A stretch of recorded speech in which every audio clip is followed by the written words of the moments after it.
Se llaman taquicardia paroxísticas las que empiezan y terminan súbitamente y se presentan en forma de crisis. Su duración puede oscilar desde segundos a semanas. Su frecuencia oscila alrededor de 180 por minuto, entre 120 y 250, y en los niños hasta 300 por minuto. Pero cuando es moderada, no supera los 130 por minuto.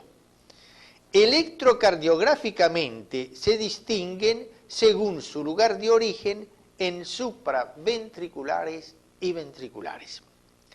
Y teniendo en cuenta los datos clínicos, se tienen dos grupos: la forma esencial y la forma extrasistólica. La forma esencial o de Bouveret-Hoffmann es de origen supraventricular, por lo general.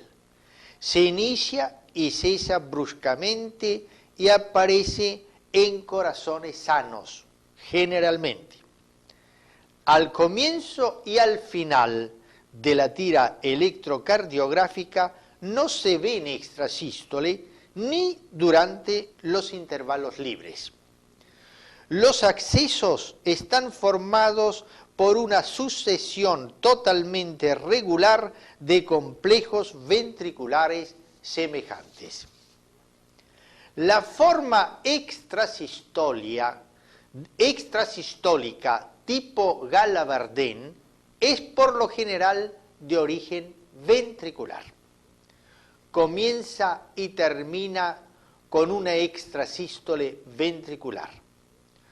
Una salva de más de 5 extrasístoles ventriculares constituyen un colgajo de taquicardia ventricular paroxística.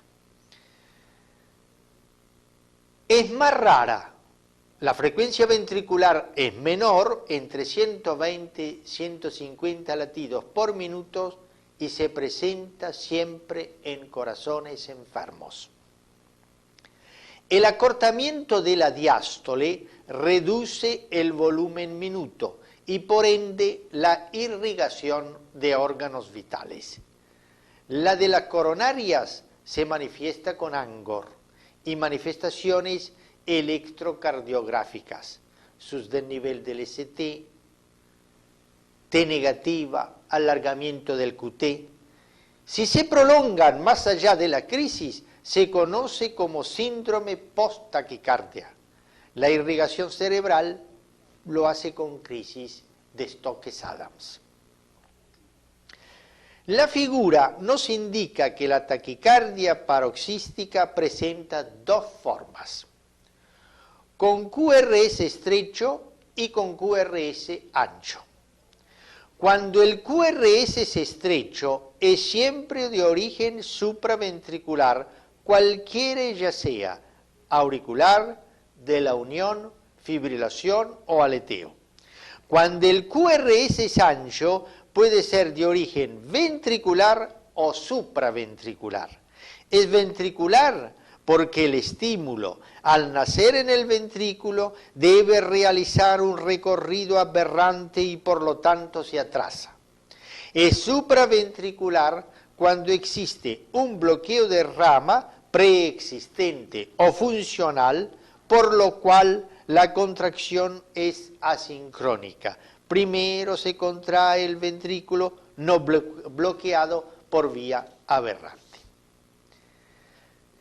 Existen dos formas de taquicardia paroxística supraventricular de acuerdo al origen de formación del estímulo: la auricular y la del tejido de la unión aurículo-ventricular.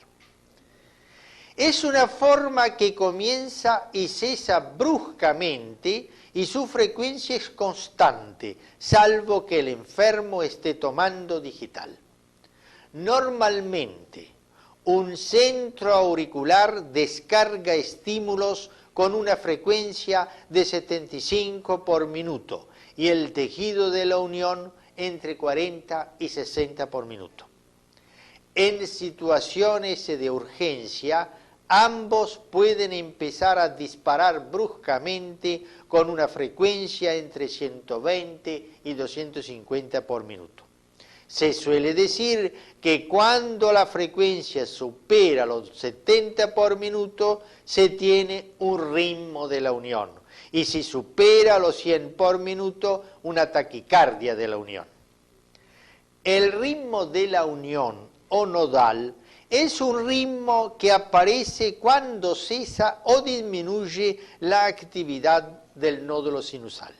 En este momento asume la actividad de marcapaso. Se dice entonces que se ha constituido un escape nodal.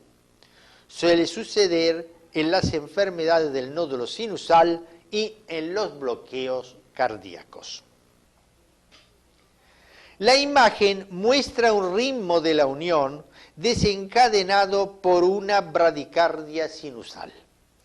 Los primeros tres complejos. A continuación toma el mando de nuevo el nódulo sinusal, aparece la P, pero con un bloqueo auriculoventricular de primer grado. Hay un PR prolongado. Sand, en 1913, clasificó al ritmo nodal en tres formas: superior, medio e inferior. Pero es una división más teórica que real. Desde el momento que se comprobó que su origen no estaba en el nódulo auriculoventricular, sino en el tejido de la unión auriculoventricular, de ahí que hoy se divide en aurículo nodal y nodo ischiana. Por otra parte, el nódulo auriculoventricular carece de marcapaso. La imagen muestra la forma nodal superior con ondas P negativas antes del QRS en D2, D3, ABF, pues las aurículas son activadas de manera retrógrada. Es la aurículo nodal. La nodal media, en que aurículas y ventrículos se activan al mismo tiempo y la P queda incluida dentro del QRS. La nodal inferior, que presenta las P después del QRS, en pleno espacio ST, pues las aurículas se activan después de los ventrículos. Hoy sabemos que una taquicardia supraventricular se debe a fenómeno de reentrada en el tejido de la unión. Estas dos últimas son entonces nodo ischianas. La taquicardia de la unión afecta sobre todo a jóvenes con corazón sano y con labilidad neurovegetativa. Favorecen su aparición el esfuerzo físico, la nicotina, el café, el mate, el embarazo y el hipertiroidismo. Solo en pocos casos se presenta con corazones enfermos, en especial en el síndrome de Wolff-Parkinson-White y en las personas un poco mayores, ¿no es cierto?, y en las mujeres durante la menopausia. La figura muestra que se debe a un foco ectópico de la unión auriculoventricular con fenómeno de reentrada porque se automantiene y que estimula al mismo tiempo aurículas y ventrículos. Muestra además que los QRS son normales y no hay onda P. En el plano clínico, o cesa bruscamente con el masaje del seno carotidio o no se modifica para nada. Es la ley del todo nada. Aquí vemos una forma auriculonodal con P negativa en D2, D3, ABF, situadas antes de un complejo ventricular de morfología normal. Esta es una forma nodal ischiana, con centro nodal bajo, pues las P aparecen unidas a la T, en pleno espacio ST. Esta otra es una forma con una taquicardia tan rápida que no permite establecer con la simple imagen si se trata de taquicardia supraventricular o de aleteo auricular, con ritmo 1-1. En efecto, la frecuencia ventricular es de 300 por minuto. La taquicardia auricular paroxística se parece a la forma auriculonodal, en este caso. En efecto, el foco del estímulo está en la pared auricular, pero en una parte baja de la misma. Aquí en la figura se ve una taquicardia más auricular que nodal, con una frecuencia de 150 por minuto, P positivas, altas y puntiagudas, como sucede cuando el centro del estímulo se sitúa en la aurícula derecha. Existe una forma especial de taquicardia auricular que se puede confundir con un aleteo auricular. Es la taquicardia auricular paroxística con bloqueo aurículo-ventricular.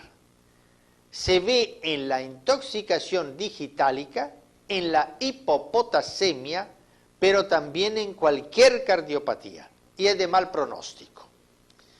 Se debe a la presencia de un foco con automatismo acelerado situado en las aurículas que dispara de manera regular a 130-160 por minuto.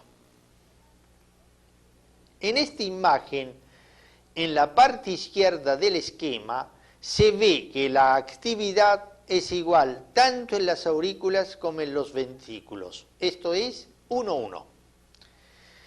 Pero si hay un bloqueo, la frecuencia ventricular se reduce y de acuerdo al bloqueo puede hacerse cada 2 o más contracciones auriculares, una ventricular. Resulta un ritmo ventricular variable con una cadencia menor o igual a la auricular. El electrocardiograma muestra las ondas P separadas una de otra por un intervalo isoeléctrico y no enganchados en forma de diente de sierra como sucede en el aleteo auricular. Esto es lo que diferencia a ambos. Responde bien al potasio, aunque la causa no sea la hipopotasemia. El fenómeno de la reentrada es un trastorno de la conducción cuando en el miocardio la actividad eléctrica no es homogénea. Para que se produzca se necesita lo siguiente: que existan dos vías con función distinta, con distinto periodo refractario y distinta velocidad de conducción.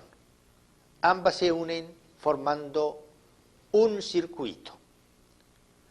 Un bloqueo unidireccional en una de ellas y conducción lenta por la vía alterna, lo que permite que el estímulo llegue a la zona del bloqueo con un retardo suficiente como para que la active en sentido retrógrado. Si la reentrada se perpetúa, se forma una taquicardia paroxística por vía recíproca. Se llama microreentrada el circuito que se forma entre la red de Purkinje y el miocardio subendocárdico. Macroreentrada entre algún haz internodal y el nodo auriculoventricular, como sucede en el síndrome de preexcitación. En este esquema, X es el área lesionada con circuito de reentrada. AB y AC la red de Purkinje y BC el miocardio ventricular inespecífico. Si el estímulo se bloquea en X, BC se despolariza primero a través de AB. Cuando ha finalizado su periodo refractario, es de nuevo despolarizada en forma lenta a través de AC.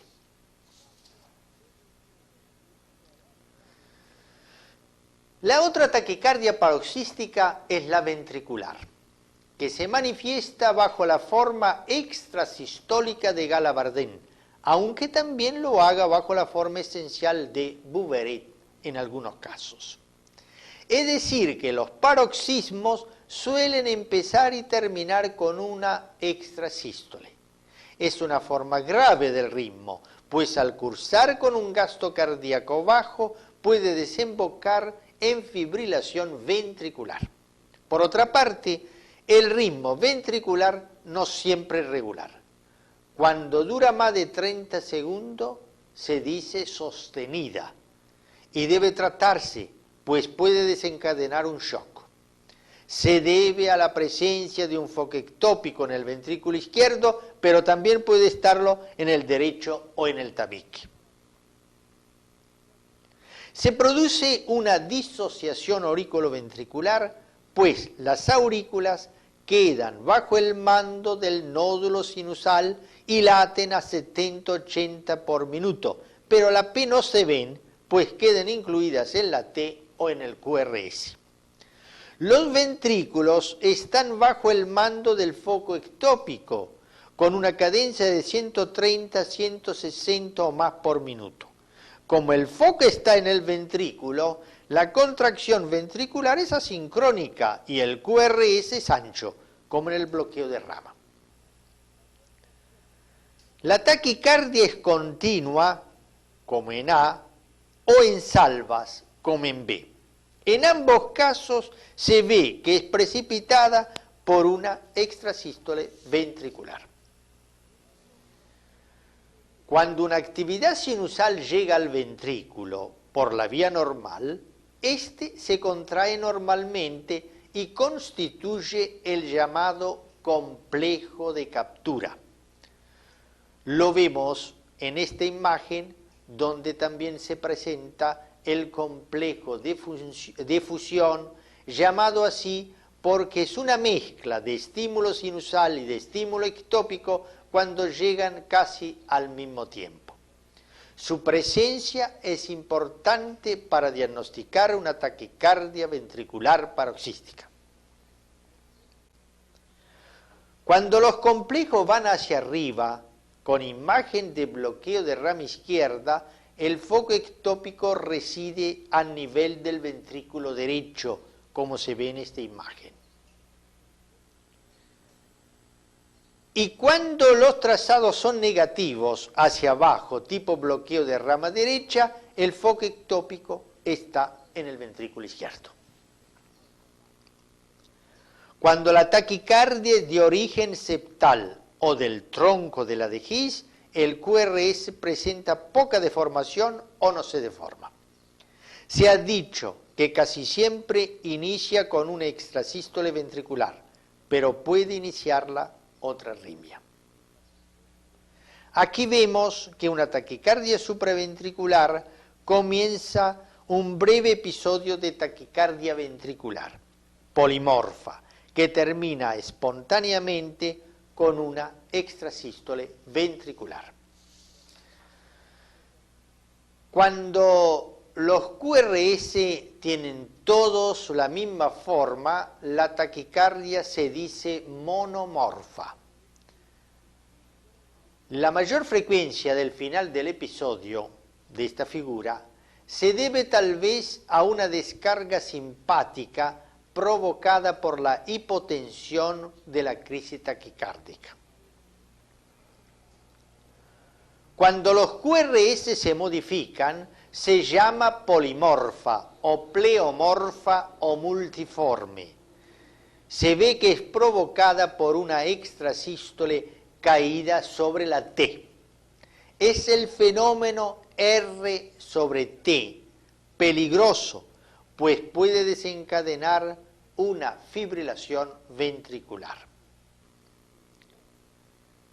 Se describen varias formas de taquicardia ventricular que se identifican teniendo en cuenta la clínica, los estudios electrofisiológicos y el electrocardiograma. Entre ellas, el ritmo idioventricular acelerado, la torsión de puntas y la bidireccional. El ritmo idioventricular acelerado tiene una frecuencia de hasta 110 por minuto, bastante similar a la auricular. son comunes los latidos de captura y de fusión. Esta forma se presenta cuando el nódulo sinusal y el foco ventricular compiten por el control del ritmo cardíaco. El ritmo termina cuando el sinusal se acelera o se enlentece el ectópico. Es transitorio, intermitente y suele presentarse en el infarto agudo de miocardio, en la intoxicación digitálica y durante la reperfusión de una arteria coronaria en una angioplastía. La torsión de puntas presenta los QRS de amplitud cambiante que parecen retorcerse alrededor de la línea isoeléctrica con una frecuencia de hasta 250 por minuto. El QT se prolonga y puede aparecer una onda U sin saber por qué aparece. Termina de manera espontánea o puede desembocar en una fibrilación ventricular. Cuando no se acompaña de QT prolongado, no es una torsión de puntas, es una taquicardia polimorfa. Un QT prolongado puede ser congénito y familiar, en este caso se asocia a sordera y muerte súbita en edad temprana, o adquirido, como sucede en la hipopotasemia, infarto, lesiones del sistema nervioso central y toma de antiarrítmicos de la clase primera y antidepresivos tricíclicos. La forma bidireccional es poco común y se caracteriza por presentar complejos QRS con patrón de bloqueo de rama derecha y polaridad alternada en el plano frontal con una frecuencia de hasta 200 latidos por minuto. Suele verse en la intoxicación digitálica y en pacientes añosos con enfermedad del miocardio. El pronóstico es siempre malo. Las extrasístoles se llaman también latidos ectópicos o prematuros o despolarización prematura y se presentan en todo el corazón o en una parte del mismo. Cuando toman todo el corazón, esto es, presentan P y QRS, son supraventriculares de las aurículas o del tejido de la unión auriculoventricular. Hacen excepción las bloqueadas sin respuesta ventricular, pues al ser muy prematuras, encuentran al ventrículo todavía en estado refractario. Por otra parte, en estas el QRS es normal, estrecho, pues el estímulo sigue la vía normal de conducción. Cuando toman solo los ventrículos, se llaman extrasístoles ventriculares, pues nacen en un foco ventricular. No presenta P, salvo en los casos raros de estimulación auricular retrógrada. El ventrículo en que se ha originado la extrasístole se contrae primero, de ahí el asincronismo y el QRS ancho. Por lo general, la extrasístole sigue a la sístole precedente con una relación de tiempo constante, por eso se habla de acoplamiento fijo. Si es variable y múltiplo de un denominador común, se habla de parasistolia. Un acoplamiento variable se ve también en las extrasístoles politópicas, esto es, las que se originan en lugares distintos. La figura muestra extrasístoles ventriculares agrupadas en salva, constituyendo un colgajo de taquicardia paroxística. También son politópicas y polimorfas, esto es, proceden de distintos lugares y tienen forma distinta. En esta otra imagen también son politópicas y polimorfas y no tienen acoplamiento fijo, pero no se presentan agrupadas sino de manera aislada. En esta figura forman también un bigeminismo. Constituyen también un bigeminismo, pero en este caso se trata de extrasístoles auriculares. También se ve una hipertrofia ventricular izquierda, S en V2 y R en V5 mayor de 35 milímetros e isquemia difusa. Las extrasístoles de la unión aurículo-ventricular presentan también un QRS estrecho y la P aparece antes, dentro o después del QRS, de acuerdo a la ubicación del foco extrasistólico. En ambos la pausa no es compensadora. La extrasístole ventricular se caracteriza por la ausencia de ondas P, el QRS ancho y T con polaridad opuesta y pausa compensadora.